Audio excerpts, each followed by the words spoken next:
Well, everyone, time to talk about another gaming console today. And as you guys know, anytime I talk about a gaming console, I get so happy inside and I feel like a young little rascal again. Now, I was a huge fan of Microsoft and obviously the Xbox lineup, but I didn't really grow up with it, if that makes any sense. I grew up with, the Game Boy Advance and mostly like the Nintendo Wii and the Nintendo DS. Those are the consoles that I kind of grew up with. So the Xbox, I don't know, I just was never really, maybe because I didn't really own one. I owned a 360, but I couldn't connect to live. I couldn't do anything like that. I just could play Halo 3 on it. So with a console like an Xbox One X, when you look at it now, I think it brought so much to the table and I still think it's extremely important. And every time I see a console like this, I just get so crazed about it because I look at it and I'm like, this is the future. This is crazy. But I'm sure to a lot of you, you're kind of used to these things by now. So that's why it might seem like I'm like hyping these things up. I'm not like an expert at these things like you guys are. Now, as you guys know, we're going to be talking about the Xbox One X, and there's a lot of things that I thought I knew about this thing that were wrong, just like every single other aspect of my life. And this specific console actually came out in November of 2017, so towards the end of 2017. And when this thing came out, I honestly didn't even hear too much about it, you know what I mean? I know this console is pretty much like the cream of the crop. It's a very important console, but I don't know, like I don't really hear too much about it really that much anymore. I hear a lot about the Xbox One S for some reason,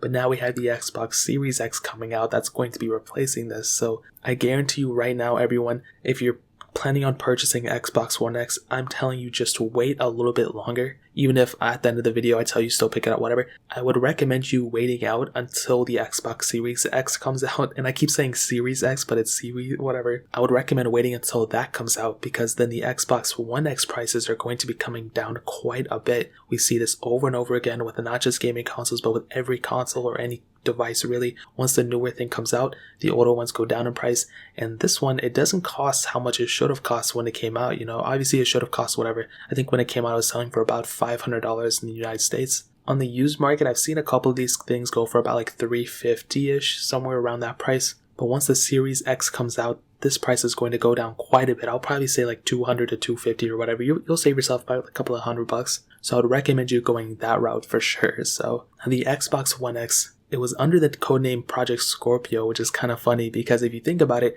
the Xbox One S actually just came out the year before, but this console was pretty much trying to combat for the PlayStation 4 Pro lineup. So before we had the PS4 Slim and the Xbox One S, but now we had these two kind of higher end consoles that were really high up there. They were supposed to be, these are the cream of the crop for the most part. And it was competing for the PlayStation 4 Pro. It was competing for that market sector. So these two things sold like crazy still. Obviously nothing compared to the original PS4, the original Xbox One, but still sold quite a bit for sure. Now looking on the outside of the Xbox One X, you can see that it looks pretty much the same as the Xbox One S, but here's the thing that I didn't even know about, and this is what really threw me off. I thought the Xbox One X was pretty much bigger in every single way than the original Xbox One and the Xbox One S. Completely wrong. Obviously the One S is smaller than the One, so obviously I knew that. But then with the One X, I didn't really have them side by side comparing, I just kind of assumed, but the One X is actually smaller and slimmer than the Xbox One and the Xbox One S, which is very, very impressive. So it's cool to see that these gaming manufacturers can make a more intensive console and a more powerful console, but in a smaller design, which is really cool. Now the size is one thing because a lot of people really aren't going to be messing with the size too much because they're going to be putting it somewhere and that's it. But I think the more so important things are the fanning and cooling structure because you don't want to hear a console constantly like ramping up those fans. That's going to annoy you more than the size in my opinion. But definitely, that's a really cool thing that Microsoft did for sure. Now on the front, you can see obviously pretty much almost the same type of size and build as the One S, not size, but the same type of design. You have the Xbox One logo, you have the eject button, and you have a USB port on the front, so you can easily go and plug in anything you want to there, and it gets the job done for the most part. I'm sure a lot of you guys know how a USB port works. Now on the back, you have the fanning structure, which seems to be almost the same as the One S, but you also have a range of ports that you can choose from. So you have that AC adapter, which you guys already know you plug in. You can pretty much power the console from there. You have two HDMI ports, HDMI in and HDMI out, which is really, really awesome. You have two USB ports, which is really cool. So not only do you have the one in the front, but you have two on the back, which is awesome.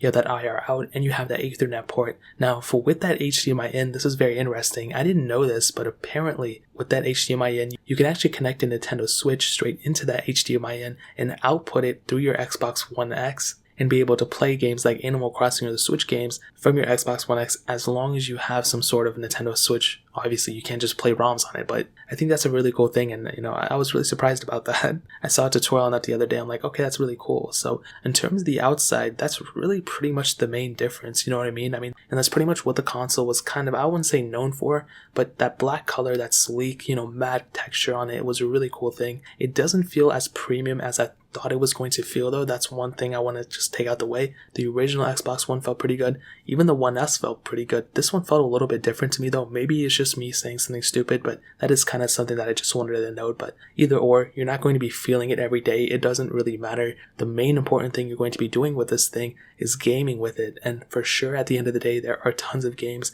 But before I get there, obviously the controller is the other thing that's a huge proponent that you're going to be interacting with every day. And the reason I talk about the controller is because that is the thing you're going to be using whenever you're playing a game. You're not going to be using the console. You're not going to be touching the console every day, but you're going to be touching the controller. And with that Xbox One X controller, it's just as good as the One and the One S controller. They're all pretty much the same. And I really do like this controller setup. I wouldn't say it's necessarily better than the PS4's controller or one is better than the other. They're all kind of the same. I think both of these are better than the Switch's controller, to be honest. But these are perfectly fine and they kind of go hand in hand. Sometimes I like one more, sometimes I like the other. Really, it just depends which one I'm making the video about. So right now, maybe I'll like the Xbox One X controller better. And it's a very good controller at the end of the day. It gets the job done. The charge, it still charges up pretty well for the most part. I bought mine brand new, so mine wasn't used. But my Xbox One S controller, that one I did buy used, and that battery for some reason is so bad. I'm not really too sure why. It is the rechargeable battery though, so I don't really know why that one is so bad, but it is what it is. I'm not going to freak out too much about it.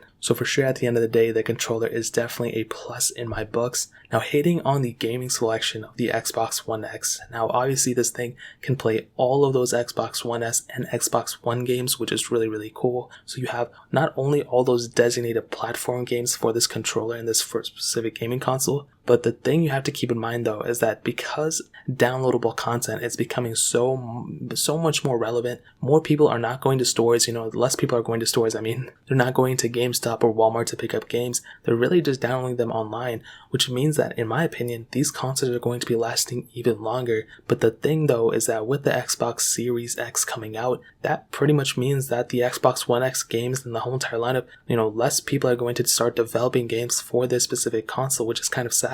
Even though this console just came out, we've seen it over and over again. Same thing with the PS2, PS3, Xbox 360, now with the Xbox One. It's looking like most probably these games, the Xbox One game lineup, is probably going to start coming down to an end very, very soon, because these manufacturers are going to start developing games for the PS5 and the Series X. So keeping that in mind, that's why I'm kind of telling you guys even more, you should probably wait until the Series X officially comes out, then to pick up a One X for sure. But another thing to keep in mind, like I was saying with the downloadable games, maybe what I'm saying isn't even true. Maybe these gaming manufacturers will just end up keep supporting these consoles because it's pretty easy to do, to port these games over to those Xbox stores and just be able to, people download the games from there. So it is what it is. I'm not freaking out about it too much, but all I know is that less and less people are going to be going to stores and buying physical hard disks, as they've already been showing in games like Fortnite, Minecraft, all these things. You don't have to go to the store to pick these up. You can just download them from the store, from the Microsoft store. So I guess we'll see what happens in the future. But if I had to tell you, I think the gaming selection for this thing is still top tier.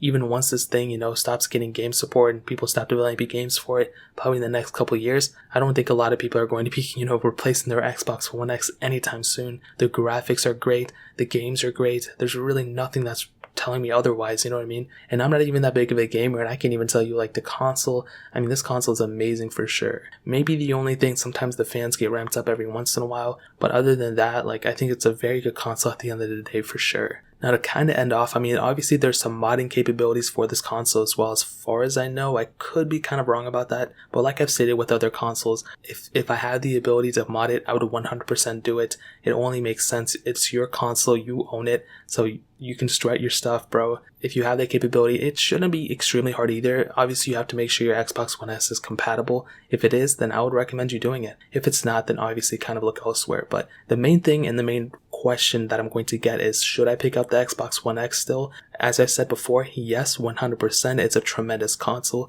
But like I've stated before, I would recommend waiting until the Series X comes out. That's the only thing I would recommend you to do. Obviously, if you have all the money in the world, pick it up now, be my guest. I'll leave a link down in the description from Amazon, so if you want to pick it up from there, you can get it from there and help support the channel at the same time. But as I've stated before, you're probably better off waiting if you can. If you have a 1 or a 360, actually if you have a 360 then update, but if you have a 1 or 1S, there's no reason to pick up a 1X. I would just wait until the Series X comes out and just buy that brand new, or buy a used 1X eventually when these things come out too. So that's pretty much it, guys. If you have any other questions or anything, leave it down in the comment section below. Hit the like button, that would mean so much, but definitely hit that subscribe button. Every single subscriber that we get really does count, so it means so much if you guys could hit that. Also check out the other links down in the description as well. My Twitter, my Instagram, my second channel, all those links are linked down below. I'd really appreciate if you guys would check it out. More importantly than everything else, I love every single one of you guys. Hopefully I'll catch you guys in the next video. Peace out till then.